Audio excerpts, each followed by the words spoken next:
दोस्तों, आज की कहानी है भाभी जी आप अपनी बहू को भी दीपावली पर पटाखे फोड़ने दीजिए।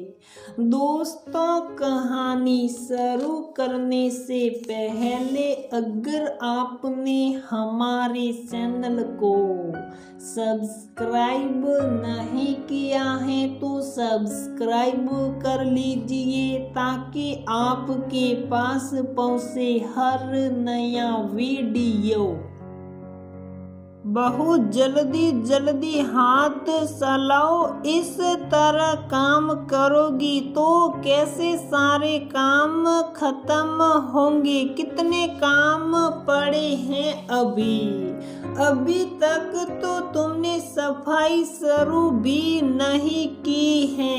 इस दिवाली तुम्हारी बुआ सास भी हमारे साथ ही दिवाली मनाएगी।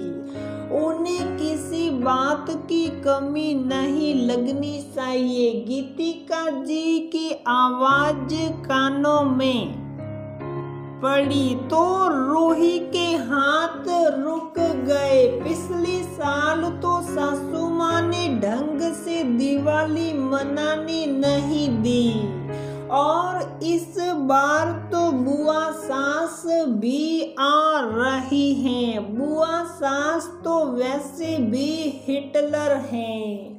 रूही बहुत दुखी थी।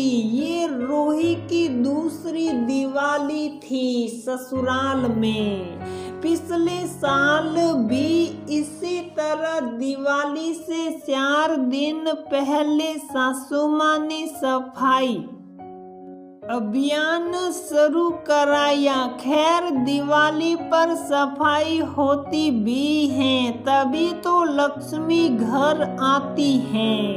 ये बात बचपन से सुनती आई है। पहली दिवाली थी तो वह भी बहुत शौक से सारे काम कर रही थी।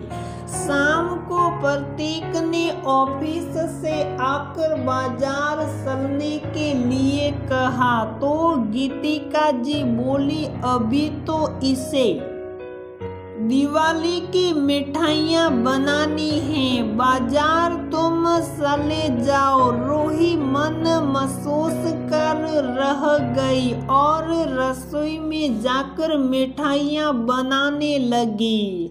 उसकी ननद नेहा ने उसकी सहायता कराने की कोशिश की तो गीतिका जी ने नेहा को प्रतीक के साथ बाजार भेज दिया। पहली दिवाली पर पति के साथ घूमने का जो अरमान होता है वो दिल में ही रह गया। प्रतीक और नेहा बाजार से वापस आए तो सबके लिए नए कपड़े थे।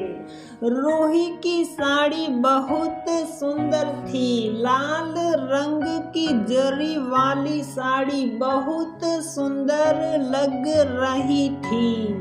रूही बहुत खुश थी। जैसे ही रूही साड़ी लेकर जाने लगी तो गीतिका जी बोली बहू अभी तो तुम्हारे पास बहुत सारी नई साड़ियाँ हैं। दिवाली पर उनमें से हो कुछ पहन लेना। ये साड़ी मुझे दे दो।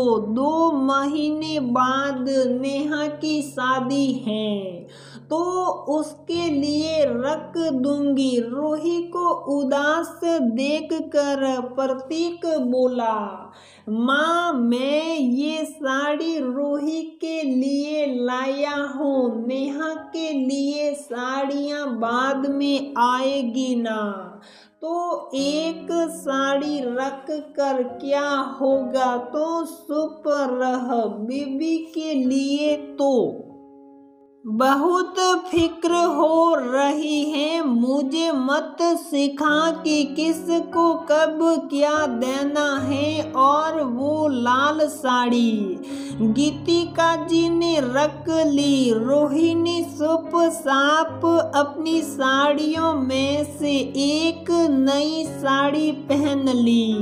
सारे काम खत्म करके जल्दी से वह तैयार होने गई तो गीतिका जी ने पूजा के समय का हल्ला मचा दिया।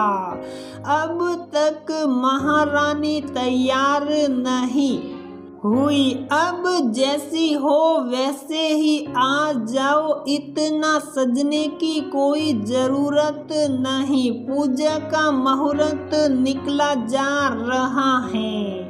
पहली दिवाली पर सुंदर तरीके से तैयार होने का जो अरमान था उस पर भी पानी फिर गया। रूही को देखकर प्रतीक का भी मूड खराब हो गया और वह दोस्तों के साथ बाहर चला गया। नेहा ने कहा, भाभी आओ हम मिलकर पटाखे उड़ाते हैं। तो गीतिका जी ने कह दिया, तुम भाई के साथ पटाखे उड़ाओ। बहू अभी मुझे और तुम्हारे पापा को खाना खिलाएगी, हमें भूख लगी है। या भी रूही को अपना मन मारना पड़ा। रूही ये सब सोच ही रही थी कि गीतिका जी रसोई में आ गई। अभी तक खाना भी नहीं बना, कब सफाई शुरू होगी, कैसे काम खत्म होंगे। हे भगवान, कितनी सुस्त बहू मिली है मुझे। तभी बुआ जी की आवाज आई, भाभी कहाँ हो, क्या तैयारियां हो रही हैं दिवाली की?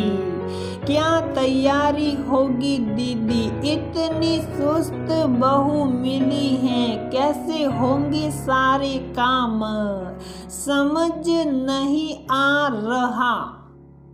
गीतिका जी बोली, अरे भाभी सब हो जाएगा, क्यों इतनी चिंता करती हो। बहू पहले मुझे चाय पिला दे, फिर हम मिलकर काम करते हैं, जल्दी हो जाएगा। बुआ जी की बात सुनकर रूही को थोड़ा सुकून पहुंचा, लेकिन अगले ही पल गीतिका जी बोली, अरे दीदी आप आराम से बैठो, बहू कर लेगी सब।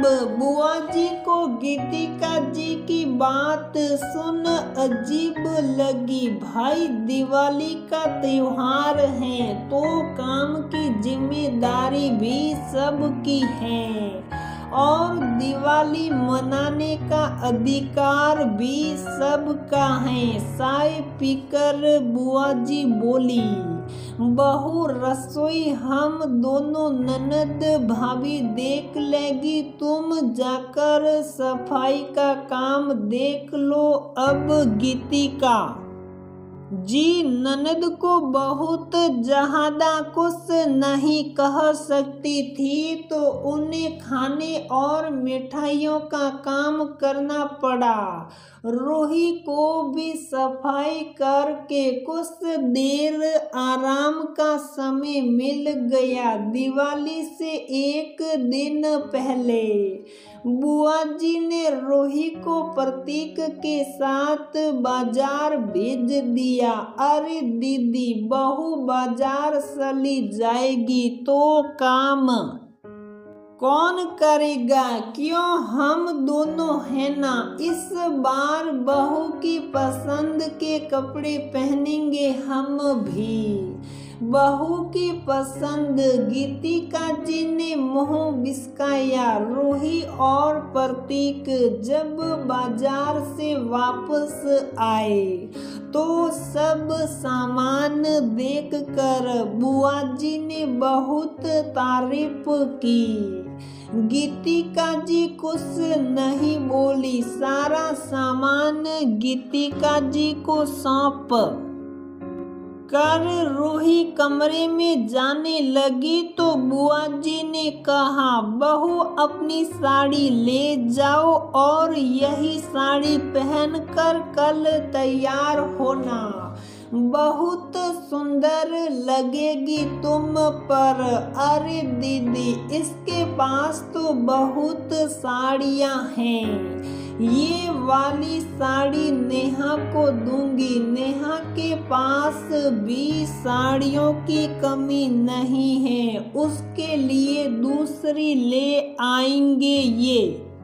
रूही बहू को दे दो। और बुआ जी ने रूही को वो साड़ी दे दी। दिवाली वाले दिन रूही सुबह से काम में लगी थी।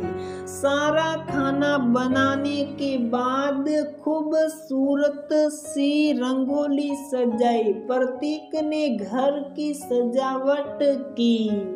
शाम को रूही तैयार होने अपने कमरे में जाने लगी तो गीतिका जी बोली, बहू पहले पूजा की तैयारी कर लो, पूजा का समय हो रहा है। भाभी क्या हो गया है आपको? 3 दिन से देख रही हूँ ना तो आप बहू को आराम करने का समय देती हो, ना ही उसे उसका कोई शौक पूरा करने देती हो।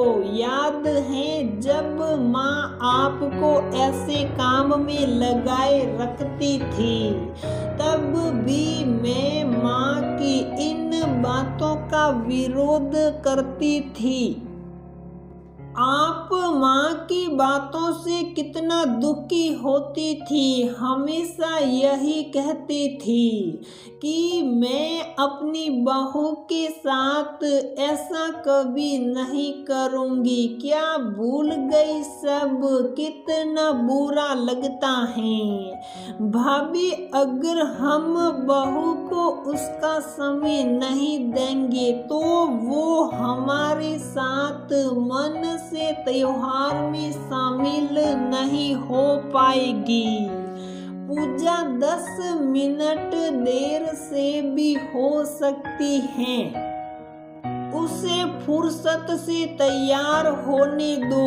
अगर इस उम्र में अपने शौक नहीं करेगी तो क्या हमारी उम्र में आकर करेगी? ये बहू से सास बनने का सफर कब खत्म होगा? अब समय बदल रहा है तो शुरुआत हमें ही करनी होगी। बहू घर की लक्ष्मी होती है। वो सुबह से सारे कामों में लग रही है और वहीं फुर्सत से तैयार होकर दिवाली ना मना पाए तो घर में लक्ष्मी कैसे आएगी? औरत के कामों में सुबह से लगी रहती हैं। कभी खाना घर सजाना, फिर पूजा की तैयारी, और पूजा में उसी औरत को फुर्सत से तैयार होने का समय नहीं मिलता। पूजा के बाद फिर खाना खाने का काम शुरू। एक दिन तो खाना आधे घंटे बाद भी खाया जा सकता है। सबके काम समय से पूरा करती औरत को खुद के लिए 5 मिनट की भी फुर्सत नहीं मिलती। अपने को बदलो भाभी, ननद की बात सुनकर गीतिका जी को अपनी गलती का एहसास हुआ।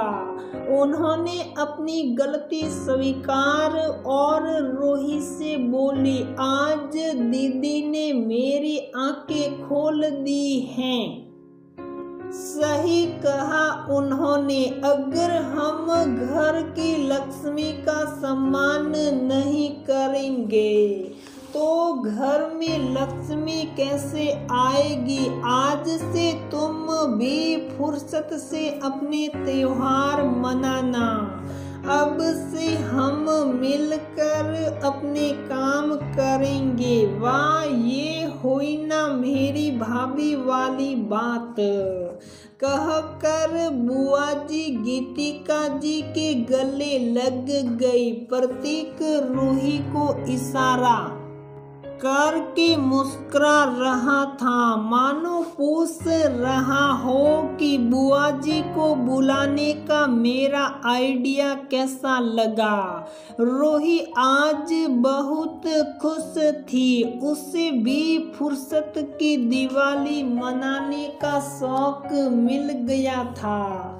बुआ जी ने उसकी जिंदगी में खुशियां भर दी थी। इस दिवाली रूही की खुशियों को नया सवेरा मिल गया था। अब वह भी अपने शौक पूरे करते हुए त्योहार मना सकती थी।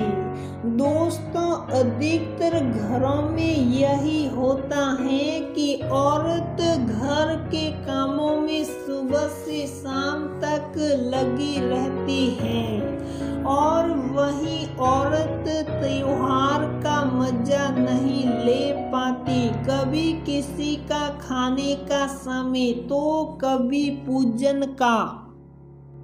तो दोस्तों, हमारी ये कहानी यहीं पर समाप्त होती है। अगर आपको हमारी ये कहानी पसंद आती है तो वीडियो को लाइक करें, शेयर करें और हमारे चैनल को सब्सक्राइब जरूर करें।